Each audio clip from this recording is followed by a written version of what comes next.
finally, nakuhanan natin on cam kung paano lumafang sa gabi si Mama Musang.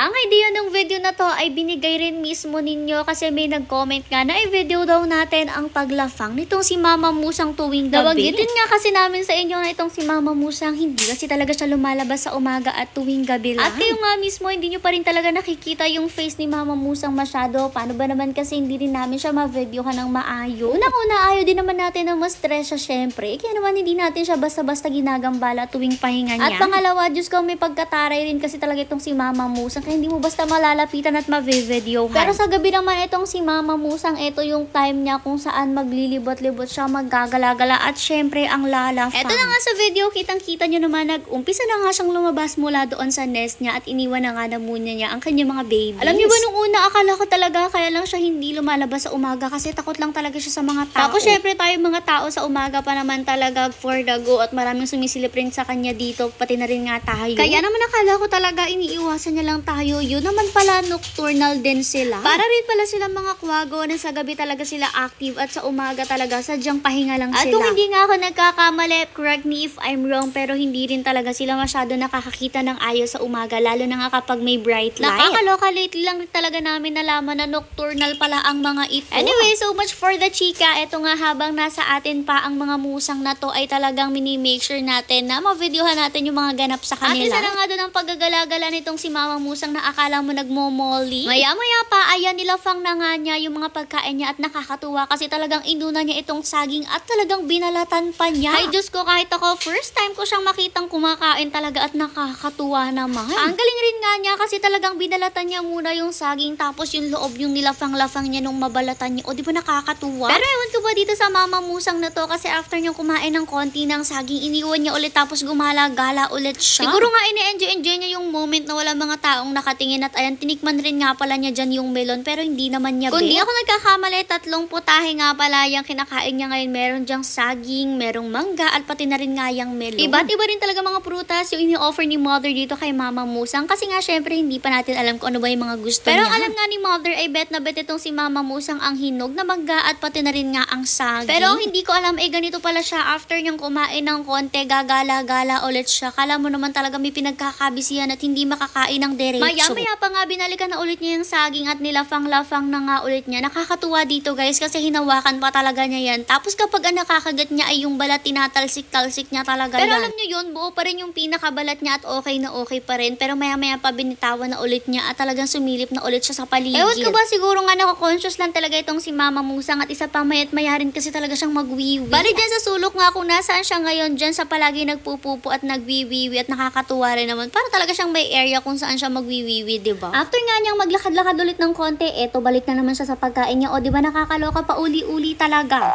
Pero this time, yung mangga na nga niya, yung kinuha niya at inumpisahan niyang lafangin. Ay, eto nakakatuwa rin, panoodin yung mabuti guys. Kasi pag ngat-ngat niya talaga dyan, tapos ang una niya nakuha ay yung balat, talagang iniluwa niya rin agad yan. Parang binabalat-balatan niya lang talaga yan muna guys. Tapos inisip-sip pa niya yung pinakalaman na nandun sa balat. Tapos sa kanya iniluluwa. O diba napakagaling? Noong magkaroon naman na ng malaking opening dyan sa mangga, ayan talagang nilafang-lafang na niya yung loob. Ay, tingnan nyo naman. Talagang samuan niya buong mangga kahit napakalaking yan. Ang galing lang rin talaga na ngayon lang ako nakakakita ng ganito at nakaka-amaze rin talaga yung ganito guys. Imagine nyo naman, napakatalino rin talaga niya at alam niya kung ano yung gagawin talaga sa mga ganitong prutas. Yung mga nakikita nyo kasi na naglalaglagan sa bibig niya, mga balat talaga yan guys. Tapos yung mismong laman, talagang yun yung nilalafang niya. O diba tayo, kailangan pa nating gamitan ng kamay yan para mabalatan lang. Pero sila wala ng kamay-kamay kasi hawak niya nga lang yung manggang yan gamit ng kamay niya. Tapos for the lafang na lang siya ng lafang. Kung di rin nga ako nagkakamali, halos kalahati rin ng mangga yung naubos niya. Talagang hanggang buto talaga yung nalafang niya. Paano ba naman kasi gutom na gutom rin siguro siya kasi nga sa umaga talaga nakatago lang siya sa loob at hindi nga siya umiinom man lang. Pero naman sa gabi, bumabawi rin talaga siya at si Mother mini-make sure niya na palagi ring may water itong si Mama Musang. At hindi lang yan, tuwing umaga chine-check rin niya kung nakakainom ba si Mama Musang at in fairness, sabi ni Mother, marami rin naman siya naiinom. Syempre, bukod nga po sa dapat makakain siya ng maayos at ng healthy fruits ay kailangan rin makainom siya ng maayos at lagi siyang hydrated. Lalo na nga at may mga baby musang siya na pinadedede kaya naman mahalaga na palagi siya nakakakain at nakakainom. Same lang naman yan sa mga tao at sa animals guys kapag may mga baby sila at syempre mas lalo rin siya nagugutom dahil nga may mga baby siyang pinadedede. Anyways, ayan kitang-kita nyo naman na nag-enjoy siya dito sa mangga na to at after nga niya yung lafangin, gumala lang siya ulit ng konti tapos binalikan niya ulit. Actually, yung banana niya kanina kanina naubos na rin nga niya at balat na lang yung natira, kaya naman ngayon etong mangga na lang yung nilafang niya. Nagpapakabusog nga kasi talaga siya kasi isang umaga na naman, buong umaga na naman na hindi siya makakalabas at hindi makakakain. Kaya naman may pagbaliktad pa siya dyan sa mangga para nga makain niya rin yung kabilang side para busog na busog talaga siya bago siya bumalik sa mga junakis yung melo naman na yan, nakasama rin nga na isinerve sa kanya. Diyos ko, ni hindi naman niya ginalaw man lang. Kita nyo naman, inamoy-amoy niya lang yan kanina at siguro nga hindi niya talaga bet. Kaya naman yan lang talagang mangga at saka yung kanyang saging yung kinain niya. Pero feel ko naman nabusog na rin siya dyan kasi Diyos ko, napakalaki ng mangga na yun at halos maubos niya talaga. Madaling araw na nga pala siya nito nung lumalafang siya at after nga nun bumalik na rin siya dito sa may nest niya. For the amoy-amoy nga lang siya ng konti dyan, nakikiramdam lang siya at siguro naghahanap rin ng tatakasan. O diba nakakaloka talaga tong mama na to. Nakailang beses rin kasi talaga siyang paamoy-amoy dyan, hindi ko rin talaga alam kung ano yung pinakikiramdaman niya dyan. Pero after nga nun, bumalik na rin siya dito sa loob kasi mag-uumaga na rin at ayan talagang parang estatwa na naman siya dyan na nakabantay sa mga junakis niya.